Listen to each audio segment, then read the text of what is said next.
Fala galera, beleza? Bem-vindos ao Psicolândia Histórica, Gustavo Guassu aqui e hoje a gente vai falar a respeito da arte e da estupidez. Isso quer dizer o quê? Quer dizer que a gente, a partir da arte, compreendemos e criamos novos olhares sobre as coisas que antes nunca paramos para refletir. Ou se paramos, nunca paramos para contemplar. A arte ela tem essa ideia de trazer para nós o incompreensível, o incompreendido. E a estupidez basicamente é aquele tipo de pessoa, aquela típica característica de uma personalidade que é impossível de apreciar a arte, de entendê-la, de contemplá-la, de compreendê-la. A arte e a estupidez ela existe desde sempre. Muitos usam a arte como uma forma de contemplação da vida. Muitos outros usam a arte como uma forma crítica a respeito do desenrolar da história do mundo. E a gente, com acesso a essas artes, conseguimos entender pensamentos e visões de mundo antepassados, até também presentes. A estupidez ela é impossível de entender isso. A estupidez ela acredita que a lógica é o que rege todos, tudo. E a partir da lógica a gente cria um ego que é uma presunção, uma caracterização da arrogância. Isso é, a gente acredita ser melhor do que os outros, a gente acredita entender coisas que os outros não entenderam. Aliás, a gente pensa que os outros não entenderam, a gente acha que as pessoas não sabem de determinadas coisas. Eu leio um livro agora, eu me acho melhor do que o outro que nunca leu um livro. Mas nunca passou pela cabeça que talvez essa pessoa saiba o conteúdo desse livro porque ela aprendeu na experiência de mundo. Como diria Paulo Freire, a experiência de mundo é aquilo que iguala nós como seres humanos. A leitura do mundo vem antes da leitura da palavra. Eu fico muito pensando e eu criei até uma teoria, provavelmente alguém já deve ter criado também, mas eu criei a partir da minha perspectiva, da minha observação e do meu contexto. A gente tem que entender o seguinte: todos os livros que a gente lê, a gente vai aprender algo. Só que esse algo que a gente vai aprender, se a gente ter uma consciência, que a gente consiga captar as coisas, que a gente consiga compreender as coisas, a gente vai saber que a gente já sabe aquilo. Ficou confuso? É basicamente assim. Muitas das vezes eu leio um livro, uma frase, e depois que eu leio eu falo assim, mano, eu já sabia disso. Então a gente já sabe tudo que existe no mundo, porque todo conhecimento é passado de gerações em gerações. A diferença é a forma da qual a gente apreendeu aquilo. Na forma com que a gente conseguiu entender quem passou aquilo, como que eu absorvi esse conhecimento, essa perspectiva, essa visão, essa percepção. A arte ela tem esse poder de trazer o incompreendido, o incompreensível e fazer com que nós criamos uma consciência, uma sensibilidade a respeito do que o artista quis passar e a gente a partir disso cria uma consciência a respeito da nossa forma de ser no mundo. A gente enxerga o mundo de uma outra forma a partir da arte, de uma forma sensível. Porque a arte ela desperta emoções, seja de tristeza, de raiva, seja uma esperança, uma desesperança. A arte e a estupidez, elas existem. Contudo, a estupidez ela é o que é justamente por não conseguir entender a arte. Ficou talvez um pouco confuso, mas você vai entender o que eu quis dizer depois que você curtir, se inscrever e compartilhar esse vídeo, porque depois da vinheta a gente vai continuar desenvolvendo este assunto. E se você chegou agora no canal de Chupetão, se inscreve aí, maluco. Você tá esperando o quê? Você tá esperando o quê pra compartilhar e seguir e curtir o Psicolândia Histórica? E ativa o sininho. Tamo junto, roda a vinheta. Até já!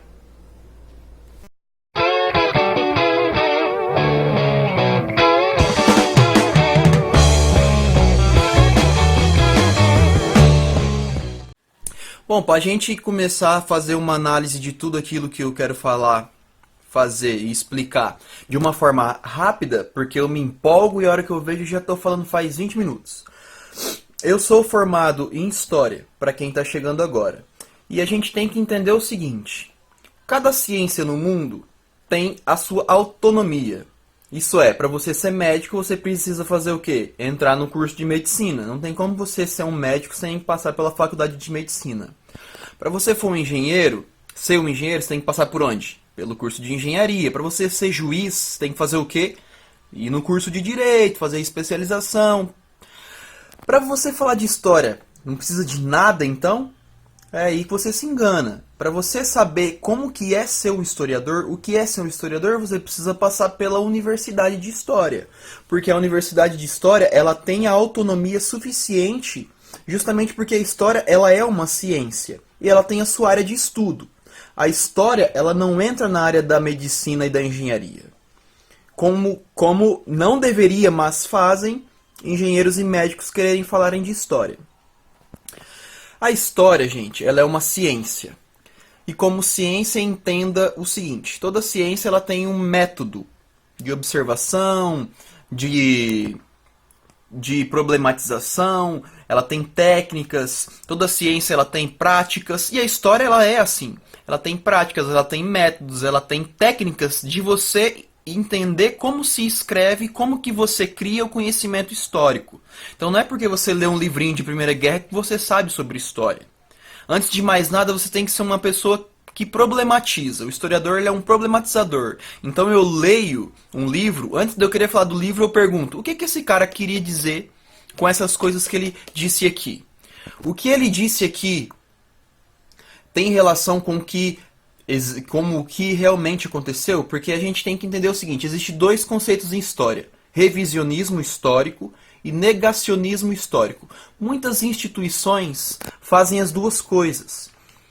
Uma delas, por exemplo, o Brasil Paralelo, o MBL. Sabe aqueles livros que chama História do Brasil para quem tem pressa, História da Filosofia para quem tem pressa, Guia em Politicamente Correto da História? Todos esses livros, essas instituições, Instituto Mises, eles buscam fazer um revisionismo histórico e um negacionismo histórico. Isso é, criar o conhecimento histórico da forma da qual ele não foi. Essas pessoas elas usam da retórica, da escrita, para falar sobre um mundo, um contexto histórico, um período histórico sem compreensão. Na verdade, eles estão mentindo para vocês. Nando Moura, Bernardo Kister, Mamãe Falei, todos esses caras, muitos caras de esquerda também fazem isso, mas a maioria desses que se auto-intitulam de direita estão mentindo, galera. Estão mentindo como que eu sei? Porque eles não são historiadores, nenhum são. E aliás, existem historiadores que também mentem. Você pode dar uma pesquisada rápida aí no IHGB, o Instituto Histórico Geográfico Brasileiro. Basicamente foi assim: o imperador falou: ó, vou criar um instituto, que os historiadores desse instituto irão criar uma história que vão enaltecer o nosso país. Vão dar um orgulho para a história nacional do Brasil. O que aconteceu com os primeiros historiadores que lá tiveram que escrever pro imperador? Eles falaram que antes do Portugal chegar no Brasil, aqui era uma terra incivilizada, não tinha Deus, os índios eram preguiçosos, os índios tinham maus hábitos. Quando chegaram os negros eram mau caráter, os negros eram vagabundos, não gostavam de trabalhar. Isso é a história política, é a história do lado dos vencedores. A história não é mais assim. Quando ela era assim, era uma história narrada. Isso é, quem ganha uma guerra escreve a história do vencedor e dos perdedores. A história não é mais assim. Hoje a história ela criou-se, ela se desenvolveu como uma ciência basicamente para a gente dar voz às pessoas que foram esquecidas. Então a gente não tem uma história política mais. Isso é a história dos vencedores. Tem história social, história cultural, história das ideologias, tem história do rock, tem história de tudo que você quiser. A história dos movimentos feministas, a história das mulheres no Brasil, a história do cangaço. A história ela se dividiu em microplanos. Então não adianta a gente falar que entende de história e não entender isso. As pessoas, principalmente do Instituto Mises, os anarcocapitalistas, os liberais, todos esses ais, eles querem falar de história como se fosse geral. Eles querem explicar a história do ponto de vista econômico, mas eles deixam de lado todo o aspecto cultural, social de transformação do mundo. Imagine assim que no Brasil, imagine não, acontece, eles são contra as cotas. Eles falam que não sei o que, mas pessoal, em curso de medicina, quantos por cento de pessoas são negras? Quantos juízes negros e médicos negros vocês já viram por aí? Então a história, ela serve como manipulação. Se ela não for uma história real, na qual você dê valor para a ciência histórica mesmo, porque a história, o trabalho do historiador é mais do que escrever sobre o período histórico, é trabalhar a partir de uma ética. O historiador, ele vem para difundir e esclarecer. O historiador, ele não busca julgar e dizer o que foi ou não, mas compreender. Tomás Juliano é um historiador formado em História, eu acho que em 2014. Ele escreveu um livro de desmistificando Paulo Freire, alguma coisa assim, mente o tempo todo descaradamente. Então existem historiadores que trabalham para a manutenção do sistema, existem historiadores sim que lutam pela desigualdade, para continuar sendo o que são, para continuar o mundo da forma que é.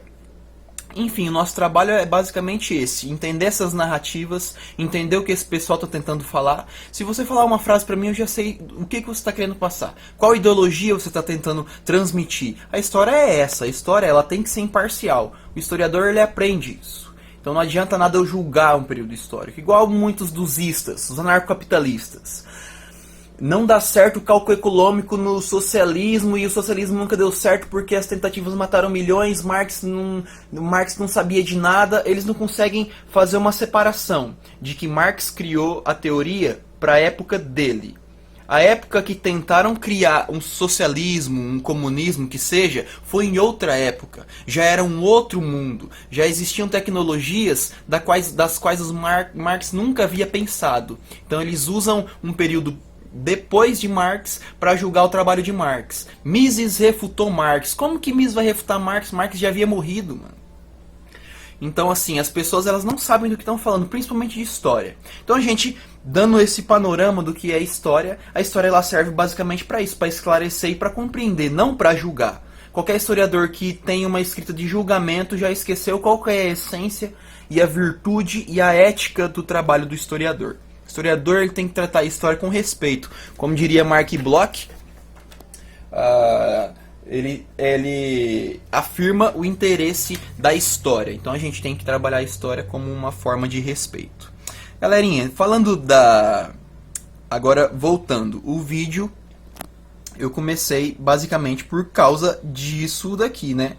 Dessa postagem que o cara fez. Que aplaudir o pôr do sol é coisa de hippie vagabundo. Então vamos lá, vamos começar a fazer uma análise desse comentário. Esse cara é um anarcocapitalista para começar. Ele não fez universidade alguma, ele sempre comenta meus posts no Facebook. Não vou colocar o nome dele, mas ele é um anarcocapitalista, ele não entrou em faculdade nenhuma e ele fala de história como se fosse historiador. Ele nega toda a transformação, todo o histórico da historiografia, todo o desenvolvimento da história. Ele nega toda a história da história. Tudo aquilo que a história precisou percorrer para ser o que é hoje, imparcial, problematizadora e crítica. E aí ele coloca lá que aplaudir o pôr do sol é coisa de hippie vagabundo. Tem uma frase do Nietzsche, que é esta frase aqui, ó.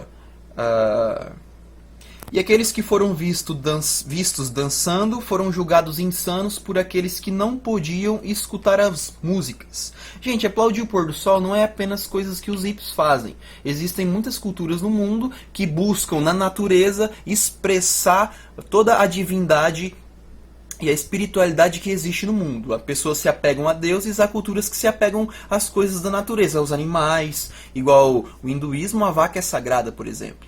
Então tem pessoas que aplaudam o sol, a lua, as flores, como diria essa frase do Fernando Pessoa também. Às vezes ouço passar o vento, e só de ouvir o vento passar vale a pena ter nascido. Então existem coisas incompreensíveis, fora da nossa capacidade de compreensão. Por quê? Porque às vezes, de determinada maneira, vai contra tudo aquilo, contra toda a forma na qual a gente se desenvolveu como pessoa. Então a gente vive num mundo na qual a gente nunca viu, nunca passou, não sabe como é, a gente vai falar que é uma coisa diferente mesmo, que é uma coisa errada, que é uma coisa insana, que é uma coisa louca. Então esse cara fala que aplaudir o sol é coisa de hippie retardado. Não faz ideia do que são culturas. Então ele já desrespeita, então ele tenta ser historiador sem diploma, mas ele não sabe do que ele está falando. Aplaudir o sol é mais do que apenas uma arte. Aplaudir o sol é uma experiência da própria essência de ser humano. O sol é vida. Sem sol a gente morre. Então aplaudir o sol é uma forma de você reconhecer que você está vivo também por causa dele. Que ele tem um papel fundamental na sua existência. Eu não aplaudo o sol, mas quando eu vejo um pôr do sol lindo, eu respeito. Há pessoas que aplaudem, e eu vou falar que isso é retardado, e o pior de tudo, eu vou falar que é coisa de hippie retardado, o outro erro dele, falando que coisa de hippie retardado. Pessoal, os hippies surgiram na Guerra Fria. A Guerra Fria era uma guerra ideológica. Estados Unidos representando o capitalismo, socialismo representado pela União Soviética. Não havia meio termos. Ou os países entraram para o bloco socialista ou entraram para o bloco capitalista. O Brasil entrou para o bloco capitalista na Guerra Fria, por causa da ditadura. Mas enfim, não existia meio termo. Estava tendo a Guerra do Vietnã. Estava tendo um grande controle das instituições a respeito da forma de você ser no mundo, da forma de você se portar. As instituições controlavam até o que você devia pensar ou não. Havia censura, você fazia uma música, eles não gostavam, censuravam, te prendiam. Você tinha que ser exilado. Paulo Freire, Raul Seixas, Caetano Veloso, Gilberto Gil, muitos foram censurados pelas suas ideias. Enfim, existia toda essa perseguição por causa da guerra ideológica da Guerra Fria.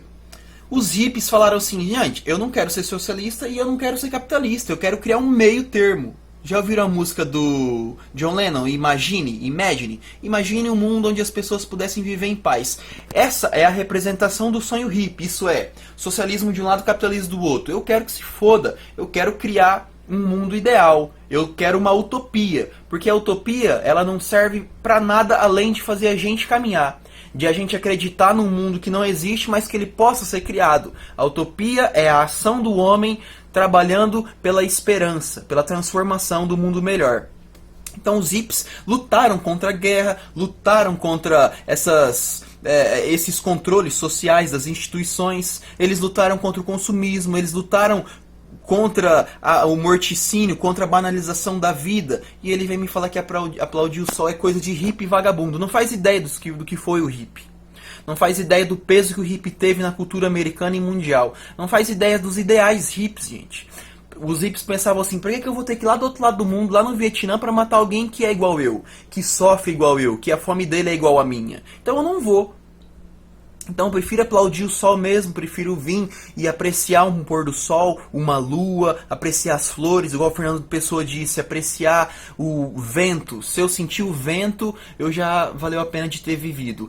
O poder da arte é esse, gente. A gente entender algo incompreensível, mas a gente entender como uma forma de sentimento, de sentir.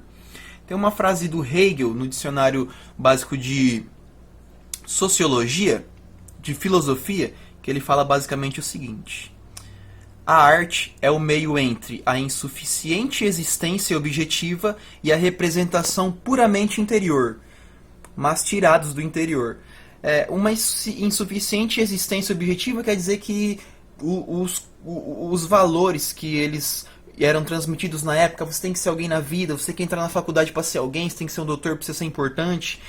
É insuficiente esse objetivo de vida que a gente tem. Então a arte, ela é interior porque ela tem uma sensação de amor, de desespero, de ódio, de paz. E a arte, ela transmite uma crítica, uma visão de mundo, mas mais do que isso, tudo aquilo que existe no interior. Então a arte, mais do que ser perceptiva, ela é uma forma de você sentir. As pessoas imbecis, os estúpidos, não conseguem entender isso.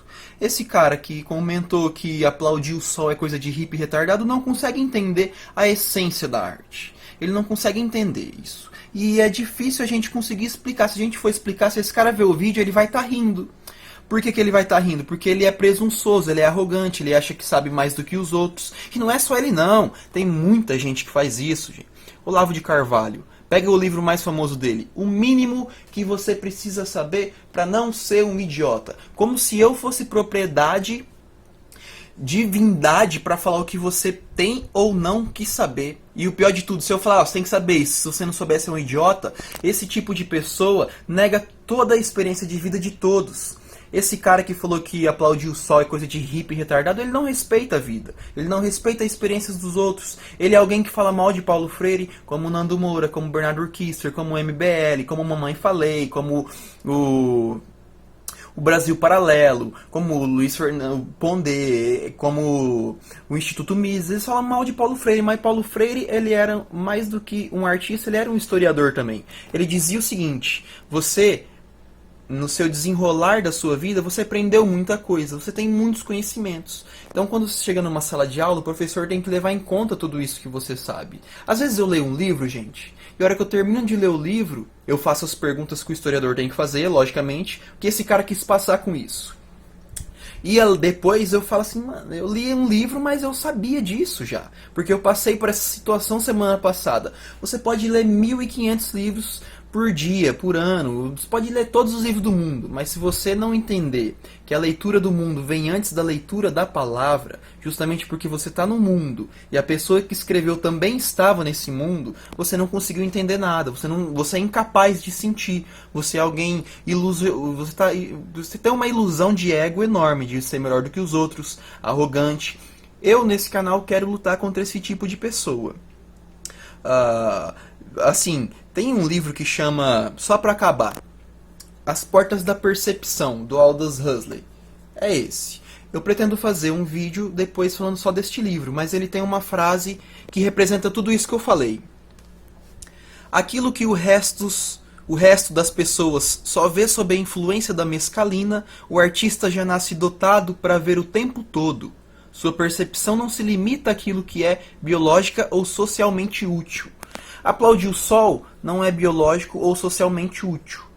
Só que é uma arte, e o artista ele tem uma sensibilidade a respeito da capacidade de sentir o mundo e as sensações. Então, aquilo que as pessoas precisam de uma droga para ver, o artista vê naturalmente. E as pessoas que não usam as substâncias, porque esse livro conta a experiência dele usando uma substância alucinógena, que é a mescalina.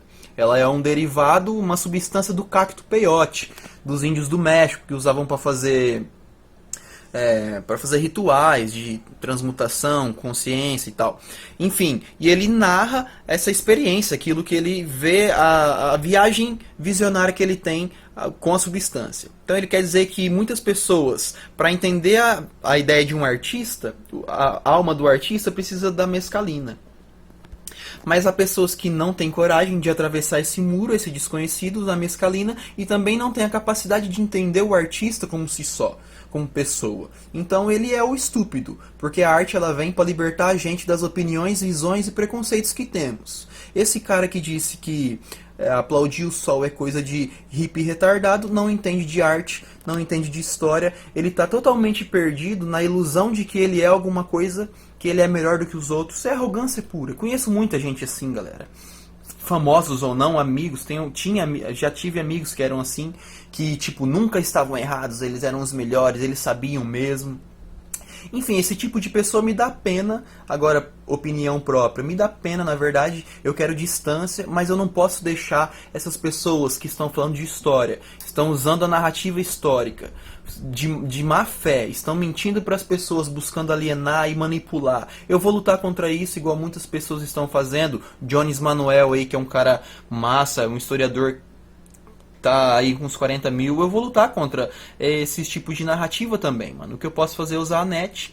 Claro que dei uma parada de fazer os vídeos, mas era por conta de problemas pessoais. Contudo, eu vou voltar e a gente vai conseguir aprender mais sobre história, sociologia, filosofia, arte. A gente vai estar pronto para abrir as portas para o desconhecido. Há coisas que a gente não conhece, não compreende. A gente tem que abrir a mente e entender que isso é importante. É igual as pessoas usam a Bíblia para falar de qualquer coisa. Não, não é assim. Não é só a Bíblia que existe. Existem milhões, milhões, milhões de culturas religiosas, de deuses. Então a gente tem que compreender, a gente tem que estar aberto a experiências das quais a gente não sabe. E a gente tem que ter uma propriedade para falar disso. Não tô falando que você tem que ser historiador, mano. Tô falando que se você for falar de história, pelo menos entra na faculdade. Porque você não vai falar de medicina se você não for médico. Você não vai falar de uma explosão atômica se você não for um físico, um químico, um cientista nuclear. Então, assim, cada ciência do mundo tem a sua autonomia e a sua área e objeto de estudo. A história é uma delas também. Então você tem que respeitar a história. Não é porque você lê um livrinho, repito de novo, que você está sabendo mais que historiador. Não, não é assim. Para ser um historiador você tem que ter uma ética antes de tudo. Você tem que ter um valor, uma moral, porque o historiador, antes de mais nada, é um ofício. Não é um hobby. O historiador é uma profissão. Então você tem que respeitar a profissão. Se queimar uma luz aqui em casa, um chuveiro, eu vou pedir pro eletricista vir. Eu não vou mexer porque eu não sei. Como que eu vou falar de história sem saber também como funciona? Quem escreve a história? Por que escreveram a história desse jeito e não de outro? O que deixaram de falar nessa história que foi escrito? problematizar, criticar e refletir. O trabalho do historiador é esse, além da imparcialidade. Eu não posso julgar, mas eu tenho que buscar difundir, esclarecer e compreender. Nos próximos vídeos a gente vai falando um pouco mais de história, a gente vai desmistificando esses discursos dessa galera mentirosa e safada, mau caráter, tá ligado? Igual esse babaca aqui que falou que aplaudir o pôr do sol é coisa de hippie retardado. Não sabe de cultura, não sabe de história, não sabe do ideal dos hippies e ainda ele quis atingir alguém se achando o máximo, mas ele é um babaca, vai viver sozinho, ninguém vai gostar dele. Aliás, esse cara eu nem conheço pessoalmente, só por Facebook. Às vezes ele fala assim, você não sabe disso, como que você tá falando? Ele nem sabe o que eu sei, mano. Tem uma prateleira de livros, tem um arquivo ali, ó, gigante, cheio de livros, filmes, cheio de revistas, e a pessoa tem a capacidade de falar pra alguém que não conhece que eu não sei nada. Eu não te conheço não, mas eu sei que você não sabe disso.